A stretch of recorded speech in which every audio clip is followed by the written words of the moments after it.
ಯಾಕೋ ನನಗೂ ಮನ್ಸಿಗೆ ಸ್ವಲ್ಪ ಸಮಾಧಾನ ಇಲ್ಲ.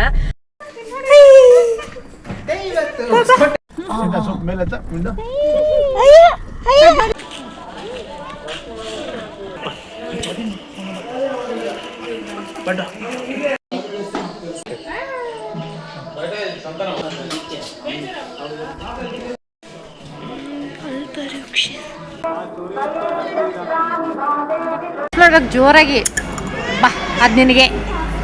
ಯಾರ್ದಮ್ಮ ಬ್ಯಾಗು? ನಮ್ದದು, ನಮ್ದು ಬ್ಯಾಗು.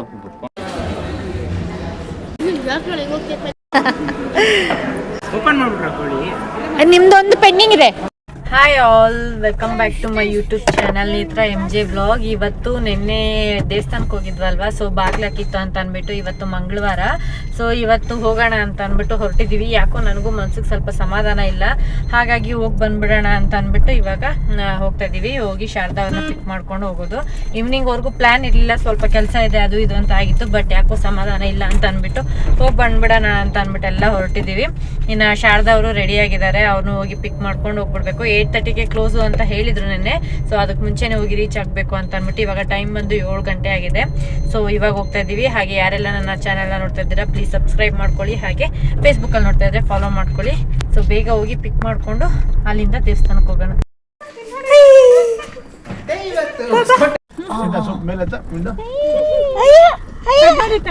ನೆನ್ನೆ ಫುಲ್ ರೆಡ್ ಅಂಡ್ ರೆಡ್, ಇವತ್ತಿಲ್ಲ.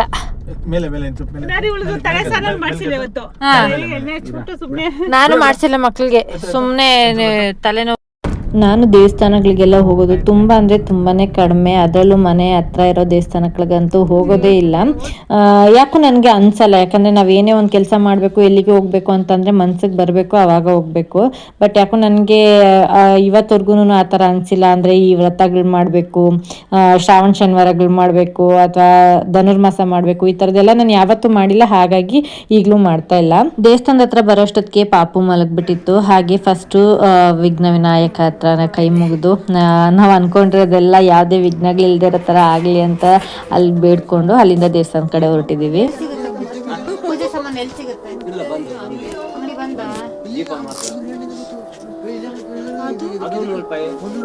ಅಲ್ಲಿಲ್ವಾ?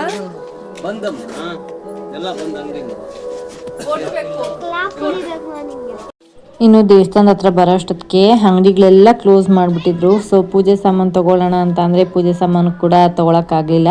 ಶಾರದಾ ಅವರು ಆಲ್ರೆಡಿ ನೆನ್ನೆನೇ ಮಡ್ಲಕ್ಕಿ ಸಾಮಾನು ತೊಗೊಂಡು ಬಂದಿದ್ರು ಪೂಜೆಗೆ ಅಂತ ಅಂದ್ಬಿಟ್ಟು, ಬಟ್ ನೆನ್ನೆ ಕೂಡ ದೇವಸ್ಥಾನ ಕ್ಲೋಸ್ ಇರೋದ್ರಿಂದ ಅದನ್ನೇ ವಾಪಸ್ ತೊಗೊಂಡ್ಬಂದಿದ್ದಾರೆ.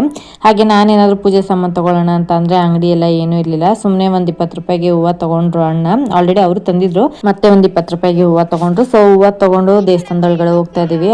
ಆಲ್ರೆಡಿ ಅವಾಗಲೇ ಸ್ವಲ್ಪ ಜನ ಖಾಲಿ ಆಗ್ಬಿಟ್ಟಿದ್ರು. ಸೊ ನಾವೇನು ಅನ್ಕೊಂಡ್ವಿ, ಇಲ್ಲ ಇನ್ನ ಟೈಮ್ ಇದೆ, ಬಿಕಾಸ್ 8:30ವರೆಗೂ ಅಂತ ಹೇಳಿದ್ರಲ್ವಾ, ಇನ್ನ 8 ಗಂಟೆ ಅಂತ ಅನ್ಕೊಂಡ್ವಿ. ಬಟ್ ನಾಳೆ ಹುಣ್ಣಿಮೆ ಇರೋದ್ರಿಂದ ಸೊ ದೇವಸ್ಥಾನ ಬಾಗಿಲು ಕೂಡ ಬೇಗನೆ ಕ್ಲೋಸ್ ಮಾಡಿಬಿಟ್ಟಿದ್ರು. ನಮಗೆ ಸಿಕ್ಕಾಪಟ್ಟೆ ಬೇಜಾರಾಗೋಯ್ತು, ಬಿಕಾಸ್ ನೆನ್ನೆ ಕೂಡ ಇದೇ ಥರ ಆಯಿತು, ಇವತ್ತು ಕೂಡ ಇದೇ ಥರ ಆಯಿತು ಅಂತ ಅಂದ್ಬಿಟ್ಟು.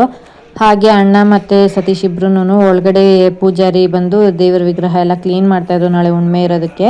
ಸೊ ಅವ್ರ ಹತ್ರ ರಿಕ್ವೆಸ್ಟ್ ಮಾಡಿಕೊಂಡು ಮಡ್ಲಕ್ಕಿ ಕೊಡಬೇಕು ಅಂತ ಅಂದ್ಬಿಟ್ಟು ಕೇಳ್ಕೊಂಡಿದ್ದಕ್ಕೆ ಅವರು ಸರಿ ಅಂದ್ಬಿಟ್ಟು ಒಪ್ಕೊಂಡ್ರು.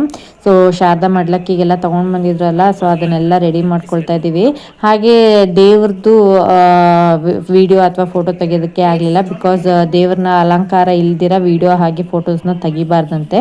ಸೊ ಹಾಗಾಗಿ ಬರೀ ಏನು ನಾವು ಪೂಜೆ ಮಾಡಿಸ್ಕೊಂಡ್ಬಂದ್ವಿ ಅದನ್ನು ಮಾತ್ರ ವಿಡಿಯೋ ಶೂಟ್ ಮಾಡ್ಕೊಂಡಿದ್ದೀನಿ. ಮೊದಲೆಲ್ಲ ತುಂಬ ಕ್ರೌಡ್ ಇರ್ತಾಯಿತ್ತು, ನೋಡೋಕ್ಕೆ ಒಂಥರ ಖುಷಿ ಆಗ್ತಾಯಿತ್ತು. ದೇವಸ್ಥಾನನ ಕಾಲಿಡೋಕ್ಕೂ ಸಹ ಜಾಗ ಇರ್ತಾ ಇರಲಿಲ್ಲ, ಅಷ್ಟು ಕ್ರೌಡ್ ಇರ್ತಾಯಿತ್ತು. ಮಂಗಳವಾರ, ಶುಕ್ರವಾರ ಹಾಗೆ ಭಾನುವಾರ 3 ದಿನ ಇಲ್ಲಿ ತುಂಬ ಚೆನ್ನಾಗಿ ಪೂಜೆ ಅಲಂಕಾರ ಎಲ್ಲ ಮಾಡ್ತಾರೆ. ಸೊ ಹಾಗಾಗಿ ಶುಕ್ರವಾರ ಅಂದರೆ ಮುಂಚಿನ ದಿನನೇ, ಏನು ಮಂಗಳವಾರ ಅಂದರೆ ಸೋಮವಾರನೇ, ಅಥವಾ ಭಾನುವಾರ ಅಂದರೆ ಶನಿವಾರನೇ, ಅಥವಾ ಶುಕ್ರವಾರ ಅಂದರೆ ಗುರುವಾರನೇ ನೈಟ್ ಎಲ್ಲ ಅಲ್ಲೇ ಹಾಲ್ಟ್ ಆಗಿರ್ತಾಯಿದ್ರು. ತುಂಬ ಕ್ರೌಡ್ ಇರ್ತಾಯಿತ್ತು.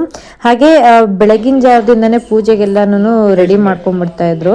ಇನ್ನು ಹುಣ್ಣಿಮೆ ಅಮಾವಾಸ್ಯೆ ಟೈಮಲ್ಲಂತೂ ಇಲ್ಲಿ ದೃಷ್ಟಿ ತೆಗಿಯೋದಾಗಿರ್ಬೋದು, ತಲೆ ಹೊಡಿಯೋದಾಗಿರ್ಬೋದು, ಹಾಗೆ ಪಲ್ಲಕ್ಕಿಯಲ್ಲಿ ದೇವ್ರನ್ನ ಕರ್ಕೊಂಬರೋದಾಗಿರ್ಬೋದು, ಅಥವಾ ಅವರ ಭವಿಷ್ಯನ ಮುಂದೆ ದೇವ್ರ ಹತ್ರ ಕೇಳ್ಸೋದಿರ್ಬೋದು, ಇದನ್ನೆಲ್ಲ ಮಾಡ್ತಾ ಇದ್ರು.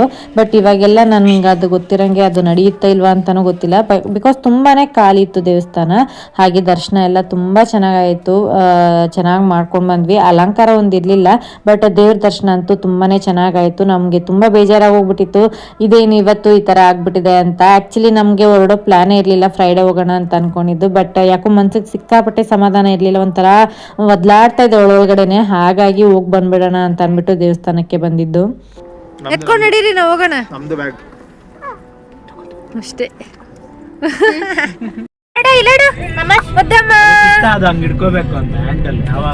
ಕೈನೂ ಬರಲ್ವಾ? ಇನ್ನು ಡಿನ್ನರ್ ಆ್ಯಕ್ಚುಲಿ ಹೊರ್ಗಡೆನೆ ಮಾಡೋಣ ಅಂತ ಮನೆಗೆ ಹೋಗಿ ಯಾಕೋ ಎಲ್ಲರೂ ಒಂಥರ ಟಯರ್ಡ್ ಆಗಿರೋದು.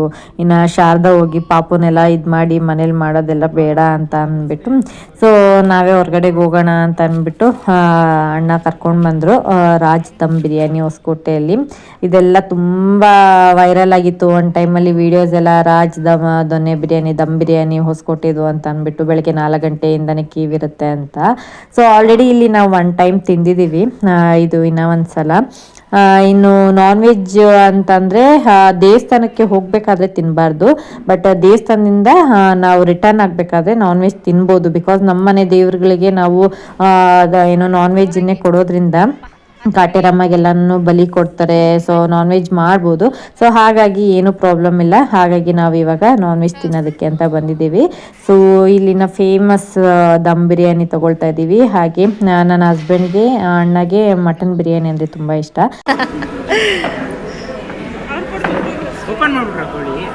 ನಿಮ್ದೊಂದು ಪೆಂಡಿಂಗ್ ಇದೆ. ಯಾವ್ದಿರ ಚಿಕನ್ ಯಾವುದು, ಮಟನ್ ಯಾವುದು? ಓಕೆ, ಪ್ಲೇಟ್ಸ್ ಎಕ್ಸ್ಟ್ರಾ ತಗೊಂಬರ್ಬೇಕಿತ್ತಲ್ಲ ಇವರು. ಪ್ಲೇಟ್ ತಂದಿಲ್ಲ ಎಕ್ಸ್ಟ್ರಾ.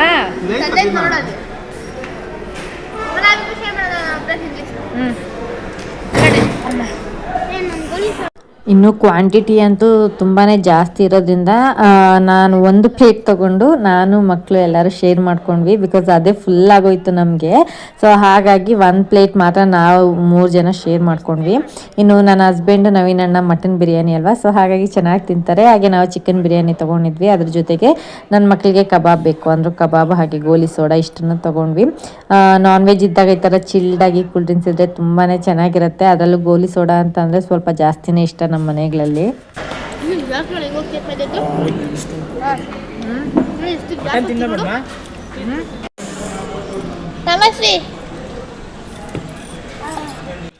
ಇನ್ನು ನಮಸ್ವಿಗೆ ಕೂಡ ನಾವು ನಾನ್ ವೆಜ್ ತಿನ್ನಿಸ್ತಾ ಇದ್ದೀವಿ. ಬಿಕಾಸ್ ನಾವು ಆಲ್ರೆಡಿ ಅದಕ್ಕೆ ಮುಡಿ ಕೊಟ್ಟಿದ್ವಲ್ವ. ಸೊ ಅದಾದಮೇಲೆ ಅವರು ಫಂಕ್ಷನ್ ಮಾಡಿ ಯಾವಾಗ ಬೇಕಾದರೂ ಅದಕ್ಕೆ ನಾನ್ ವೆಜ್ ಕೊಡ್ಬೋದು. ಸೊ ಹಾಗಾಗಿ ಸ್ವಲ್ಪ ಅಂದರೆ ಜಾಸ್ತಿ ಅಲ್ಲ, ಹೊರಗಡೆ ಎಲ್ಲ ಅವ್ರು ನಾನ್ ವೆಜ್ ತಿನ್ನಿಸಿಲ್ಲ.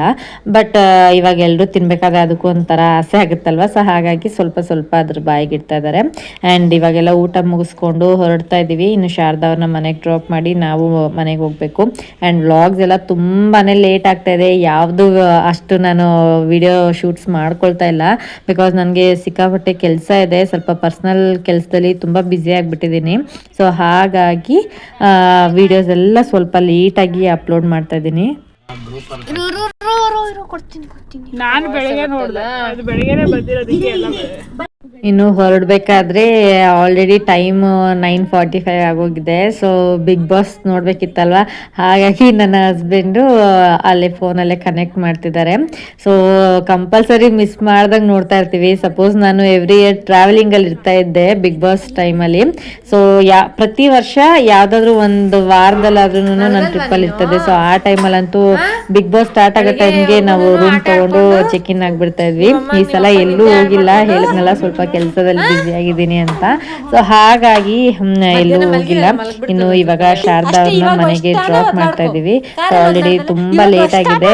ಇನ್ನು ಮಕ್ಳು ಕೂಡ ಎಕ್ಸಾಮ್ ಸ್ಟಾರ್ಟ್ ಆಗ್ತಿದೆ, ಅವ್ರಿಗೂ ಕೂಡ ಎಕ್ಸಾಮ್ಗೆ ಪ್ರಿಪೇರ್ ಮಾಡಬೇಕು. ಹಾಗಾಗಿ ಪಾಪುನ ಶಾರದಾ ಅವ್ರನ್ನೆಲ್ಲ ಮನೇಲಿ ಡ್ರಾಪ್ ಮಾಡಿಬಿಟ್ಟು ಮನೆಗೆ ಹೋಗ್ತಾ ಇದ್ದೀವಿ. ಸೊ ಇದಾಗಿತ್ತು ಇವತ್ತಿನ ಈ ವ್ಲಾಗ್ ಇಷ್ಟ ಆದರೆ ಪ್ಲೀಸ್ ಲೈಕ್ ಮಾಡಿ, ಶೇರ್ ಮಾಡಿ, ಸಬ್ಸ್ಕ್ರೈಬ್ ಮಾಡಿ. ಮರಿದಿರ ನನ್ನ ಯೂಟ್ಯೂಬ್ ಚಾನಲ್ನ, ಹಾಗೆ ಫೇಸ್ಬುಕ್ಕಲ್ಲಿ ನೋಡ್ತಾ ಇದ್ರೆ ಮರಿದಿರ ಫಾಲೋ ಮಾಡಿ. ಮತ್ತೆ ಮುಂದಿನ ವ್ಲಾಗ್ ಜೊತೆ ಸಿಗ್ತೀನಿ. ಅಲ್ಲಿವರೆಗೂ take care, bye. Thank you for watching.